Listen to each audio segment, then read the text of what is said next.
ангийнхандаа гадуурхагдаж дээрлэх хүснээсээ болж амиа орлсон. За улааны сонгуул яах вэ гэхээр чиний нүрийг чинь цэнхэр өнгөтэй болтол нь Жиний яна. За өнөөдрийн бичлэгээ би та бүхэнд Акомантагийн тухай ярьж өгье. Акоманта болохоор маш алдартай Японы домог яриагаа ном, сэтгүүл, кинонууд гээд зүйлүүдэд дурддаж исэн. Энэ болохоор эмэгтэйчүүдийн ариун цэврийн өрөөнд хамгийн сүүлэгт нь байдаг эмэгтэй сүсний төв байгаа. Хэрв чи түүнтэй тарах юм бол маш болгоомжтой байх хэрэгтэй. Түүний нэр нь болохоор улаан нүмерэг гэдэг утгатай. Заримдаа түүнийг Аои Макто гэж нэрлэдэг. Түүний гарал үүслийг нь тодорхойлоход айгүй хэцүү. Одоо хүртэл яг тодорхой мэдээлэл нь гарч ирэх байгаа. Домог түүхүүд нь өөрөөр байдаг ч гэсэн түүхүүдийн нэг адилхан зүйл нь юу вэ гэхээр энэ сүнс жорлонд байгаа хүмүүсээс нэгэн асуудаг байгаа. Улаан цаас ах уу, цэнхэр цаас ах уу гэж. Зарим их сурвалж дээр улаан нүмерэг ах уу, цэнхэр нүмерэг ах уу гэж асуудаг юм лээ. Хэрэг та нараа Солонгос тийм хүүхэлдэг киноч юм үзчихсэн бол би зөндөө олон удаа үзчихсэн аахгүй. Одоо улаан цаас ах уу, цэнхэр цаас ах уу гэд. Баяган хижижурга, паран хижижурга асуудаг аахгүй юу. Тэгээд тэрнээс анх мэдж авч ирсэн. За Акоманта маань болохоор амьд байхдаа нэг сурагч охин байсан гэж байгаа. Ангийнхандаа гадуурхагдаж дээрлэх хүснээсээ болж амиа орлсон. Нас орсныхаа дараа тэр ангийнхнаасаа өшөөгөө авахын тулд сургуулийнхаа нойлд одоо хорогдож үлдсэн байгаа. За домогт өгүүлснээр ариун цэврийн өрөөнд сууж байгаа хүн дээр очиод улаан цаас ах уу, цэнхэр цаас ах уу гэж асуудаг байна. Асуусны дараа тэр хүний урд улаан болон цэнхэр цаас гарч ирдэг. Харамсалтай зөв хариулт байхгүй ба алийг нь сонгосон чи өгнө. Хэрвээ улааныг сонгуул тэр чиний хүзүүний арьсыг баг багаар хуулдаг. Маш удаанаар бүр чамд тарчлааж ална гэсэн үг. Тийм учраас энэ цаас улаан өнгөтэй. За харин хэдүүлээ цэнхэр өнгийг нь сонгуул тэр чиний нүрийг чинь цэнхэр өнгөтэй болтол нь боож боомлж ална. Тиймээс цаасны өнгө цэнхэр өнгөтэй. Цэнхэр цаасан дээр болохоор өөр нэг хувилбар байт юм лээ. Нэг нь болохоор боомлж ална, нөгөөт нь болохоор хөлийг чинь хайрж хайна гэсэн. За тэгвэл та нар бас бодож авах. Тэгвэл би заавал яагаад энэ өнгийг сонгох хэрэгтэй юм бэ? За тэгвэл өөр өнгө яагаад хийж бодоггүй юм бэ? Жишээлбэл ингээд цэнхэр улаан хоёрыг асууж байгаа юм чинь би ягаан өнгө гэж яагаад хийж болохгүй юм бэ гэж бодож иж магадгүй. За хэрвээ та бүхэн өөр өнгийг сонгоод тэр чамайг харанхуй ертөнц рүү авч явна. Их сурвалж дээрээс харсан чи ингээд баахан ингээд одоо ингээд өөр өнгө сонгонгод өөр ертөнцөөс амар олон юм гарч ирэнгүүтээ ингээд аваа явцдаг. Тэгээд хариулахгүйгээр чимээгүй байгаад байвал цаг хугацаа зогсоод чи тэр нойлоосоо хизээж гарч чадхааргүй болдог. Зүхтахгүй гэж оролдоод хэрэггүй. Тэр нугасаа бүтэхгүй яагаад гэвэл тэр гарч ирээл энэ бүх ингээд гарах боломжтой юмдаг хаачдаг. Түүнтэй таруул ерөөхдөө зүхтах ямар ч арга байхгүй. Тэр чамайг нэг л золиосоо олгосон бол заавал алж иж байл. Тэгэхээр ямар ч боломжгүй.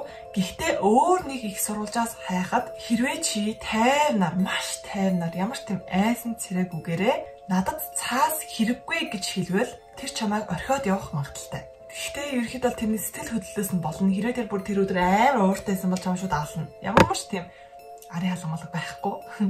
Гэхдээ сэтгэл санаа нь дажгүй байсан бол чамайг шууд орхиод яв. Тэгээ бас хоёр дахь хувилбар нь юу вэ гэхээр хэрвээ чи шар өнгийн цаас хүсвэл тэр чамайг алгахгүйгээр харин өшөөгөө авах гэж дөнгөж ерөөхдөө шийсэн тийм жорлон руу чи толгой гэж ингэж хийгээд живүүлэхийг оролдоно. Тэгээ чи хэдхэн минут тисчвэл хэдхэн үеч штэ ер нь хэдхэн секунд тисчвэл тэр шууд яваад өгч. Тэгээ чи яваад л.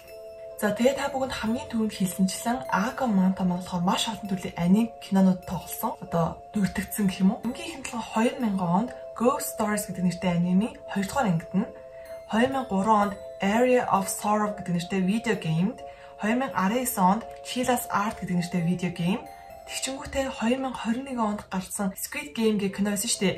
Тэр киноны дагжи гээд цаасаар хийсэн тэрийг Акоманта Legend-аас энэ түүхээс ерөөдөө санаа авсан гэж тэр найруулагч нь хэлсэн байлээ. Тэгээд та нар анзаарч ирсэн бол нөгөө нэг хин хүн юу ч нь болохоор эрэхтэд хоёр ширхэг дагжи өгдөн шүү дээ. Нэг нь болохоор цэнхэр, нөгөөд нь улаан.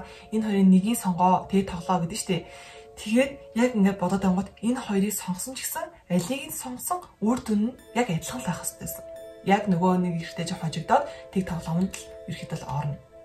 Тэгэхээр яг энтэй адилхан яг энэс санаа авсан гэдэг танад мэдээж байгаа байх. Акомантаг үүсгэж маш олон түүхүүд нөлөөлсөн гэж байгаа. Тэдний нэг нь болохоор жорлонгийн мангас буюу Kanaid гэдэг нэртэй мангас байгаа. Ерөөхдөө хуучин Бээжингийн угаалгын өрөөнд нуугддаг. Тэгээд 2 сарын 3-нд зөвхөн гарч ирдэг. Хин нэгэн ирж найлд суух үед доороос нь татдаг ба түүний зогсоох ганц арга бол цагаан цаас уу, улаан цаас уу гэж түүнээс асуух байгаа. Хэрвээ тэгж асуувал тэр чамайг шууд орхиод явна. За тэгээд бас дахиад би нэг түүхийг харсан. За тэр түүхэн дээр яасан бэ гэхээр энэ болохоор яг бодит амьдрал дээр болж исэн тийм аллагын хэрэг байгаа. За энэ хэрэг болохоор энэ түүхтэй амар холбоотой. Энэ түүхээс ерөөдөө санаа авсан нэг тийм алуурч юм шиг үлээ. Яасан бэ гэхээр тэр алуурчин болохоор энэ хоёр хосыг алсан. За яг юу тохиолдсон бэ гэхээр эхлээд нөхөр дээр нь очингуудаа та надад нэг тусаад өгөөч гэдгсэн мэлээ. Тэнгүүт нөгөө нөхөр нь очиж туслах гад явсан. Тэрнийхээ дараа тэгэж эхнэр дээр нь хурж ирэнгүүтээ танаа нөхөр чинь нэг тохиолдчихлоо гингүүтээ эхнэрийг бас ингээ аваа явцсан. Тэнгүүтээ гэртээ очингуудаа тэр хоёрыг алсан. Тэгээд өглөө цагдаагаар олоход дээрэс нь цэнхэр өнгөтэй тийм бүтээлэгч юм бүтээсэн байсан гэж хэлээ. Тэгээд англиар хайгаад үзсэн чинь англи нэх мэдээлэл энэ алуурчны тухай гарч ирээгүй. Яагаад гэвэл Япон дээр амар их мэдээлэл байдаг гэсэн. Яагаад хөрүүлээгүй гэдгийг сайн мэдгүй байна. Гэхдээ тэр миний хайсан англи сурвалж дээр болохоор юу гэсэн байсан бэ гэхээр Япон дээр илүү их мэдээлэл байгаа. Бид нэр Японоос англи руу энийг орчуулахыг хүсээгүй учраас орчуулаагүй гэсэн байсан. Хэрвээ та бүхэн Япон хэл мэддэг бол энэ хоёр хосын өвлийн шалтгааныг нь судлаад доор коммент хэсэг дээр бүгдээр бичээд өгөөрэй. За тэгээ хамгийн сүүлд нь хэлэхэд хэрвээ та бүхэн Японд амьдардаг эсвэл Япон руу аялах байгаа бол Японы ариун цэврийн өрөөний хамгийн сүүлийн нойлд нь хизээж битгий ороорой. Тэнд чамаа юу ч хүлээж иж магадгүй.